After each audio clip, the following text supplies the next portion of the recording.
আল্লাহ পাক আপনাকে আমাকে কি ডাকতেছে? হে ইমানদারেরা। শুনতে ভালো লাগে না খারাপ লাগে ডাকটা? এটা একটা মহব্বতের ডাক। দেখেন অনেক সময় আপনার ছেলেকে ডাকেন, হে আব্দুল্লাহ এই কাজটা করো। আমরা ডাকি কি ডাকি না? বলি হে আব্দুল করিম এই কাজটা করো। কিন্তু অনেক সময় দেখবেন বাপ ছেলের প্রতি অতি খুশি হয়ে যায়। ছেলের কাজকর্ম দেখিয়া বাপ মুগ্ধ হয়ে যায়, আনন্দিত হয়। তখন সে কি বলে? আব্দুল্লাহ বলে না, বাবা কাজটা করে ফেলো। বলে কি বলে না? আল্লাহ রাব্বুল আলামিন মুমিন যারা ঈমান এনেছে তাদের প্রতি আল্লাহ পাকের এত দয়া এবং মায়া এবং এত মেহেরবানি এবং তাদেরকে এত ভালোবাসে যে তাদেরকে ডাক দেয় হে আব্দুল করিম, হে আব্দুর রহমান বলছে না, কি বলছে? ইয়া আইয়ুহাল্লাযীনা আমানু কু আনফুসাকুম। কি বলছে? হে ঈমানদারেরা। দেখছেন আল্লাহ কত সুন্দর করে আপনি আমাকে সম্বোধন করতেছে। কি বলতেছে? কু আনফুসাকুম ওয়া আহলিকুম নারা। হে ঈমানদারেরা, তোমরা নিজেকে জাহান্নাম থেকে বাঁচাও। খালি তুমি বাঁচলেই হবে না, ওয়া আহলিকুম নারা, তোমার পরিবার পরিজনদেরকে তুমি কি করো? জাহান্নাম থেকে বাঁচাও। আল্লাহ পাক কোরআনের মধ্যে স্পষ্ট ঘোষণা দিয়ে দিয়েছেন জাহান্নাম থেকে নিজেও বাঁচার জন্য, আর কাকে? সন্তানাদিদেরকেও বাঁচার জন্য। আপনারা মনে রাখবেন জাহান্নাম থেকে আমাদের বাঁচতে হবে কি না? হবে। আপনারা কথা বলেন না কেন? অন্যদিকে আমার অস্ত্র কেন আপনাদের? আরো সামনে আগান, আরো সামনে আগান।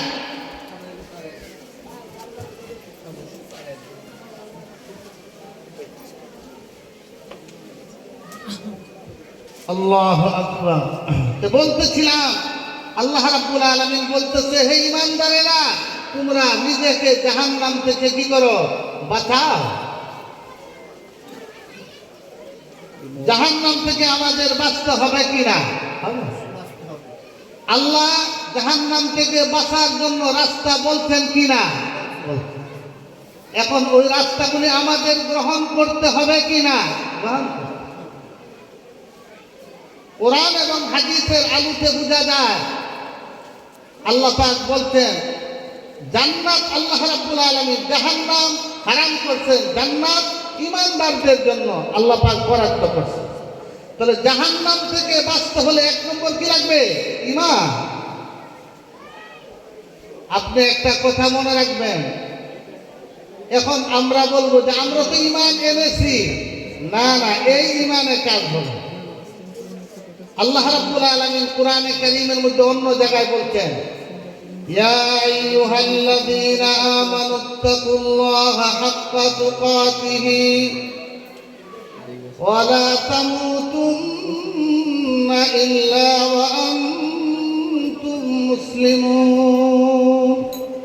আল্লাহ রাব্বুল আলামিন দেখে বলেন হে ঈমানদারেরা, আমি আল্লাহকে যথাযথ ভয় করো এবং তোমরা মুসলমান না হইয়া, প্রকৃত পক্ষে মুসলমান না হইয়া তোমরা মৃত্যুবরণ করো। তা আমি বলতেছিলাম জাহান্নাম থেকে মুক্তি পাওয়ার জন্য একটাই পথ, সেটা কি আনতে হবে? ঈমান। আপনি আমার ঈমান থাকতে হবে।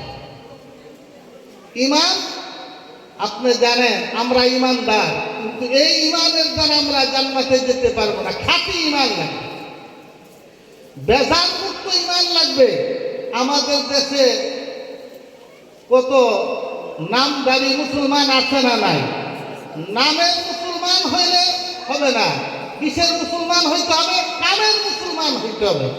নামের ঈমানদার হলে হবে না, কি হইতে হবে? কামের ঈমানদার হইতে হবে। দেখেন আল্লাহ রাব্বুল আলামিন ইমানদারদের জন্য, মুমিনদের জন্য, মুসলমানদের জন্য জান্নাতকে আল্লাহ পাক সাজাইছেন। জান্নাতে যারা যাবে তাদের খাঁটি হইতে হবে। বেজাল যুক্ত মানুষ কোনোদিন জান্নাতে যেতে পারে। দেখেন না, আমরাও যখন বাজারে যাই, আপনি যদি আপেল কিনতে যান, আপেল কেনার সময় কি বেজাল ডালন না খাঁটি ডালন, ভালো ডালন কোনটা? সবজি যখন বাজারে কিনতে যান তখন কি যেটা বেজাল না বেজাল ছাড়া কিনে? বেজাল ছাড়া। আল্লাহ রাব্বুল আলামিন, আপনি মনে রাখতে হবে, আমরা যদি দুনিয়ার একটা সাধারণ মানুষ হয়ে দুনিয়ার বাজারে যদি যাই, যদি বেজাল মুক্ত সব জিনিস নিতে চাই, আপেল কিনলেও বেজাল মুক্ত, তরকারি কিনলেও বেজাল মুক্ত, কাপড় কিনলেও বেজাল মুক্ত, যাই কিনি সব বেজাল মুক্ত কিনতে হবে, তাহলে মনে রাখতে হবে মহান স্রষ্টাও আপনি যদি বেজাল নিয়ে যদি যাই, তাহলে আমি জান্নাতে যেতে পারবো না। এই জন্য আল্লাহ রাব্বুল আলামিন বলছেন, ওয়ালা তামুতুন্না ইল্লা ওয়া আনতুম মুসলিমুন। আল্লাহ পাক আগেই সতর্ক করছে যে সঠিক মুসলমান হয়ে, নামদারি মুসলমান না, নামের মুসলমান না, কামের মুসলমান হয়ে আমার কাছে আসতে হবে। হে দুনিয়ার মানুষ, মনে রাখো, নামের হয়ে আসবে না, কামের হয়ে আসলে বাঁচতে পারবা, না হয়তো তোমার জন্য কি আছে? বিপদ।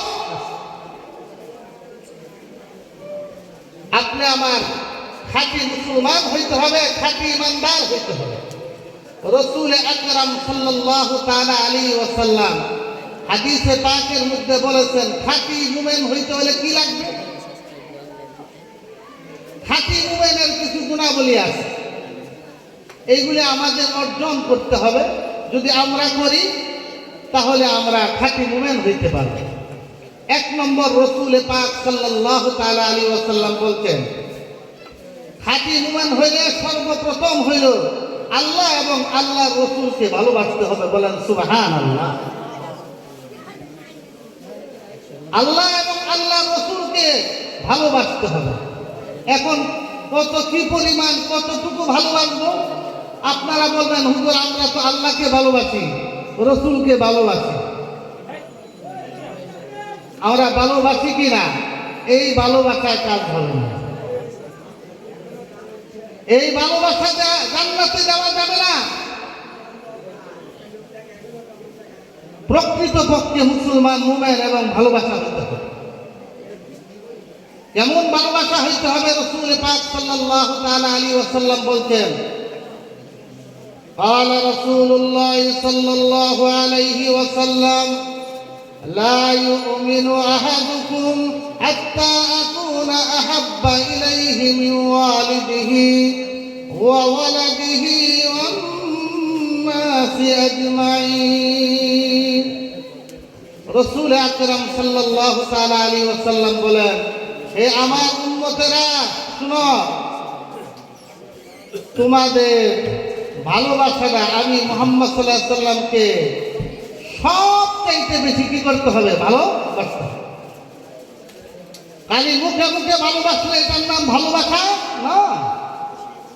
হাদিসে পাকের মধ্যে আসছে, হযরত উমর রাদিয়াল্লাহু তাআলা আনহু, নাম শুনছেন না শুনে নাই?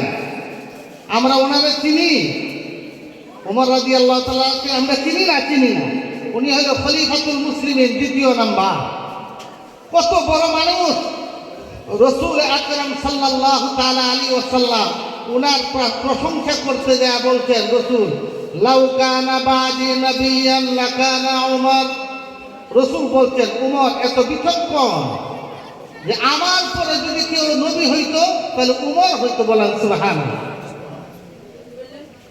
হযরত উমর ফারুক রাদিয়াল্লাহু তাআলা আনহু একদিন রাসূলের দরবারে যায় বলতেছে, ইয়া রাসূলুল্লাহ, আপনাকে আমি ভালোবাসি। একটা কথা মনে রাখবেন, আমাদের ইসলামের এটা নীতি, আপনি যদি কাউকে ভালোবাসেন, কাউকে মহব্বত করেন, মহব্বতটা কার জন্য করা হবে? আল্লাহর জন্য। আমাদের দেশে আজকাল মহব্বত আল্লাহর জন্য করে, সব খালি পাওয়ার জন্য আর দেওয়ার জন্য। তাকে কেন মহব্বত করে? তাকে কিছু মাসে মাসে কিছু টাকা পয়সা পাঠায়, এই জন্য মহব্বত। বিপদে পড়লে যায়, তার কাছে সহযোগিতা নেয়, এই জন্য তাকে মহব্বত করে, ভালোবাসে। বুঝে আসে? অভাব অনটন দেখা দিলে তাকে সাহায্য সহযোগিতা করে, এই জন্য তাকে কি করে? ভালোবাসে। এইটার নাম ভালোবাসা। এটাকে ভালোবাসা বলা হয় না। প্রকৃত পক্ষে ভালোবাসা কাকে বলা হয়? যেটাকে আল্লাহর জন্য। হাদিসে পাকের মধ্যে রাসূল পাক সাল্লাল্লাহু তাআলা আলাইহি ওয়াসাল্লাম বলেছেন, হে আমার উম্মত, শুনো, তুমি কাউকে যদি ভালোবাসো, কারো প্রতি যদি তোমার মহব্বত ভালোবাসা হয়, তাহলে সেটা আল্লাহর জন্য হতে হবে। আর তুমি কারো প্রতি যদি দুশমনি হয়, সেটা দুনিয়ার কোনো কিছুর জন্য, একমাত্র কার জন্য? আল্লাহর জন্য হইতে হবে। রাসূল হাদিসের মধ্যে বলছেন, আল হুব্বু ফিল্লাহ ওয়াল বুগদু ফিল্লাহ। কারো সাথে যদি তোমার ভালোবাসা হয়, সেটা আল্লাহকে রাজি এবং খুশি করার জন্য হতে হবে। আর কারো প্রতি তোমার যদি দুশমনি হয়, সেটাও কার জন্য হইতে হবে? আল্লাহর জন্য হইতে হবে। তে বলতেছিলাম, আমাদের দেশের মহব্বত এটা বেজাল মুক্ত না বেজাল যুক্ত? বেজাল যুক্ত মহব্বত। এইটা এরকম মহব্বত হলে প্রকৃত পক্ষে মুমিন হওয়া যাবে না, মুসলমান হওয়া যাবে না। হযরত উমর ফারুক রাদিয়াল্লাহু তাআলা আনহু রাসূলের দরবারে যায় বলতেছিলাম, এই জন্য আপনার কারো সাথে যদি মহব্বত হয় তা বলে দিবেন যে ভাই, আপনার চলা ফেরা, আপনার উঠা বসা, আপনার আমল আখলাকের কারণে আপনাকে আমি আল্লাহর জন্য কি করি? ভালোবাসি। এটা বলে দিন। এটা ইসলামের শরীয়তের এটা বিধান। তে বলতেছিলাম, হযরত উমর ফারুক রাদিয়াল্লাহু তাআলা আনহু রাসূলের দরবারে যায় বলতেছে, ইয়া রাসূলুল্লাহ, আমি আপনাকে ভালোবাসি। রাসূল বললেন, তুমি আমাকে ভালোবাসো? হ্যাঁ। কেমন ভালোবাসো? ইয়া রাসূলুল্লাহ, আমার আব্বা, আমার আম্মা, আমার ছেলে, আমার মেয়ে, আমার যত ধন সম্পদ আছে দুনিয়ার মধ্যে, সমস্ত কিছু থেকে আপনাকে আমি ভালোবাসি। বলেন সুবহানাল্লাহ। রাসূল বলেন যে না, হে ওমর, শুনো, তুমি এখনো মুসলমান হও না। তুমি এখন পর্যন্ত প্রকৃত পক্ষে কি হইতে পারো না? মুসলমান হতে পারো না।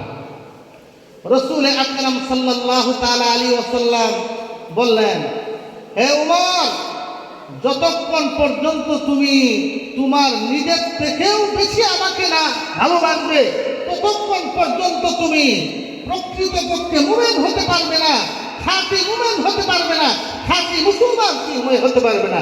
বলেন সুবহানাল্লাহ।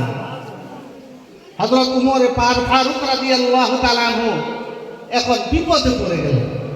আমরা তো হইলে বাস একটা বলে দিতাম, আমরা তো উল্টা পাল্টা বলার মধ্যে তো আমরা উস্তাদ, নাকি বলেন?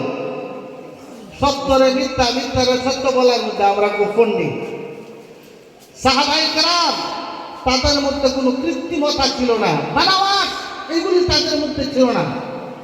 যা বলছে, যা ভিতরে থাকি উপরে, ভিতর আর বাহির সমান। হযরত উমর ফারুক রাদিয়াল্লাহু তাআলা আনহু বললেন, ইয়া রাসূলুল্লাহ, তাহলে আমার চিন্তা করতে হবে। রাসূল বললেন, তাহলে তুমি চিন্তা করো। হযরত উমর ফারুক রাদিয়াল্লাহু তাআলা আনহু কিছুক্ষণ চিন্তা ভাবনা করলেন। চিন্তা ভাবনা করার পরে আয়েশা বলতেছেন, কিছুক্ষণ পরে আয়েশা বলতেছে, ইয়া রাসূলুল্লাহ, আমি আপনাকে আমার মা বাপ, আমার ছেলে মেয়ে, আমার বিবি বাচ্চা, আমার ধন সম্পদ এবং আমার নিজের জান, আমার জীবন থেকেও আমি আপনাকে ভালোবাসি। বলেন সুবহানাল্লাহ। হযরত হুজুর পাক সাল্লাল্লাহু তাআলা আলাইহি ওয়াসাল্লামের কাছে যখন এই বক্তব্যটা হযরত উমর দিলেন, রাসূল বললেন, এখন তুমি কি হইছো? প্রকৃত পক্ষে মুমিন হইছো। বলেন সুবহানাল্লাহ। তাহলে বুঝা গেল কি? হাদিসের দ্বারা বুঝা গেল রাসূল পাক সাল্লাল্লাহু তাআলা আলাইহি ওয়াসাল্লামকে আপনি আমার জীবন থেকেও কি করতে হবে? ভালোবাসতে হবে। সাহাবায়ে কেরাম দেখা গেছে, হাদিসে পাকের মধ্যে আসছে, হযরত যায়েদ ইবনে দানিসা রাদিয়াল্লাহু তাআলা আনহু একজন বড় সাহাবী। উনি বদরের যুদ্ধের মধ্যে উনি শরীক ছিলেন, বদরের যুদ্ধের মধ্যে উনি অংশগ্রহণ করেছিলেন। বদরের যুদ্ধ চলাকালীন হযরত যায়েদ ইবনে দানিসা রাদিয়াল্লাহু তাআলা আনহু একজন বড় কাফেরকে উনি হত্যা করেছিলেন। হত্যা করার পর তার পরিবার পরিজন, তার ছেলে মেয়ে, আত্মীয় স্বজন, বংশধর তারা প্রতিশোধ নেওয়ার জন্য তারা এক পায়ে দাঁড়ানো। তখন তারা বলছে, আমার আব্বাকে, এই কাফের বেঈমানেরা বলেছিল, আমার আব্বাকে যে হত্যা করেছে আমরা তার প্রতিশোধ নিয়েই ছাড়বো, নিয়েই ছাড়বো, নিয়েই ছাড়বো। ঘটনাক্রমে হযরত যায়েদ ইবনে দানিসা রাদিয়াল্লাহু তাআলা আনহু এক সময় এসে কাফেরদের হাতে বন্দী হয়ে গেলেন। কাফেররা বন্দী করে হযরত যায়েদ ইবনে দানিসাকে মক্কাতে নিয়ে আসছে। হযরত যায়েদ ইবনে দানিসাকে একটা রুমের মধ্যে ওনাকে তারা বন্দী করে রাখছে। কিছুদিন যাওয়ার পর, কয়েকদিন যাওয়ার পর এক এক কাফের আইসা বলে, এই যায়েদ ইবনে দানিসা, তোমার সময় কিন্তু প্রায় শেষ, অমুক দিন তোমাকে কি করা হবে, ফাঁসি কাস্টে তোমাকে ঝুলানো হবে। এই যায়েদ ইবনে দানিসা কয়েকদিন পর পর আইসে এরকম বলে। একদিন সুফিয়ান রাদিয়াল্লাহু তাআলা আনহু আসছেন। তখন সুফিয়ান রাদিয়াল্লাহু তাআলা আনহু মুসলমান হন নাই।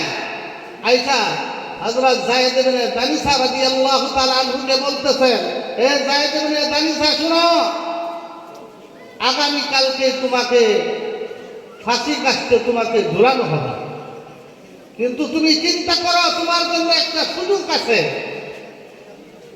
এই সুযোগটা যদি তুমি গ্রহণ করো তাহলে হয়তো তুমি এই বিপদ থেকে, এই ফাঁসি কাস্টে ঝুলা থেকে তুমি বাঁচতে পারো।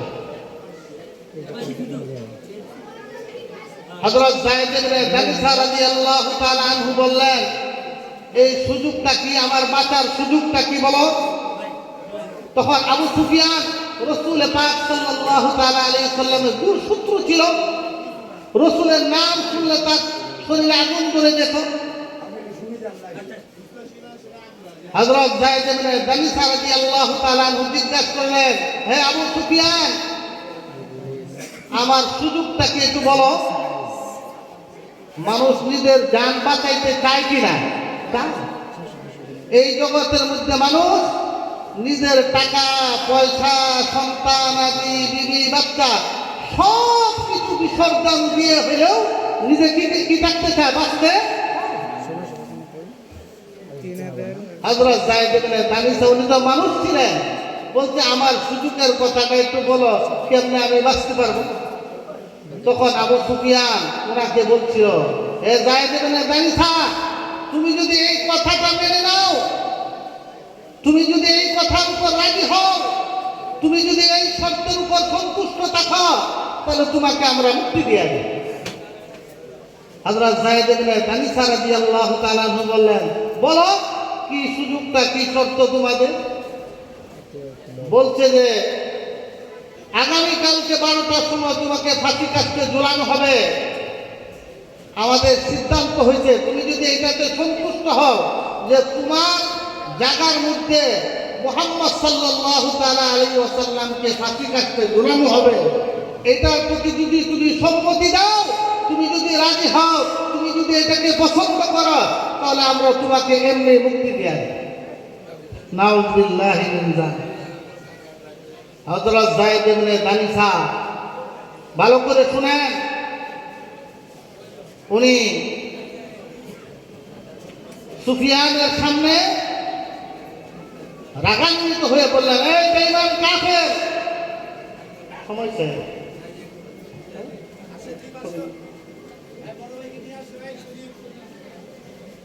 এই যায়েদ ইবনে দানিসা, এই সুফিয়ান, শুনো, আমার নবী আমার জায়গার মধ্যে ফাঁসি কাস্টে ঝুলবে তো দূরের কথা, শুনো, আমার পরিবর্তে আমার নবীর গায়ে একটা ফুল তার গায়ের মধ্যে নিক্ষেপ করা হবে, এটা জায়েদ ইবনে দানিসা কখনোই সহ্য করতে পারে না। বলেন সুবহানাল্লাহ। সাহাবায়ে কেরাম নিজের জীবন থেকে রাসূল পাক সাল্লাল্লাহু তাআলা আলাইহি ওয়াসাল্লামকে কি করেছেন? ভালোবেসেছেন। হযরত আবু বকর সিদ্দিক রাদিয়াল্লাহু তাআলা আনহুর ঘটনা। হযরত আবু বকর সিদ্দিক বদরের যুদ্ধের মধ্যে উনি শরীক ছিলেন। কাফেরদের সাথে ওনার ছেলে তার বিপক্ষে ছিল আব্দুর রহমান ইবনে আবী বকর। পরবর্তীতে মুসলমান হয়েছে।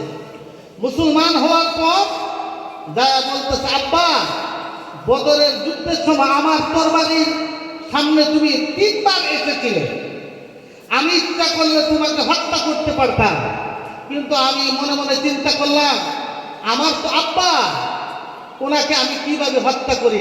আমার তলোয়ারের সামনে আসছে, আসো তুমি আমার আব্বা হিসাবে, আমি তোমাকে হত্যা করি নাই, তোমার উপর আঘাত আমি করি নাই, আব্বা বিদায়।